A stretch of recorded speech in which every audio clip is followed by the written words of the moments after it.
जे आपण महिला स्कीम आनिले आपण वृद्धा लोक स्कीम आनिले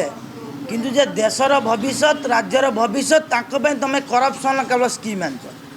जड़े मेधावी जो वर्ष वर्ष धरी प्रिपेयर करुच्ची सी भविष्य को नहीं आज अंधकार अच्छी आपण आडभटाइजमेंट काढ़ुं कि पूर्व दलाल आज सक्रिय अच्छी आम रिक्वेस्ट करूँ सीधा सड़क मुझे चेतावनी देवाक चाहिए सरकार को 23 तारीख भितर आपण RI cancel LI forest guard जहाँ भी अच्छी तदंत जहाँ भी रिपोर्ट अच्छी आम देखा ना तो आम राजरास्ता को उल्लेबू आउ गोटे कथा रहा सबुठ बड़ मुद्दा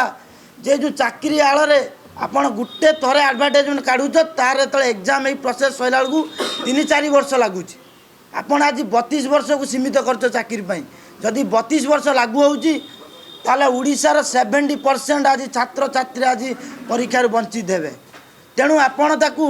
42 वर्ष यथा शीघ्र ताकू वृद्धि करंतु नहीं तो आज ओडिशार भविष्य आज अंधकार हो तेणु आपण ये जो नाच गीत मशगुल न होई छात्र भविष्य केमिति उज्जवल हो पारे ता प्रति आपण यत्नशील हुंतु जदि न होबे 23 तारीख दिन स्टूडेंट एग्नेस्ट करप्शन तरफ राज्यर लक्ष लक्ष छात्र छात्री आज राजरास्ता को उल्लेबे सरकार अख चक आज बंद करदे यहीटा हूँ आम चेतावनी रहा शीघ्र आरआई कैंसल कर एलआई फॉरेस्ट गार्ड तदन रिपोर्ट देखाओ आउ बयस को 42 वर्ष केमी चाकरी क्षेत्र तार व्यवस्था आमको दियो।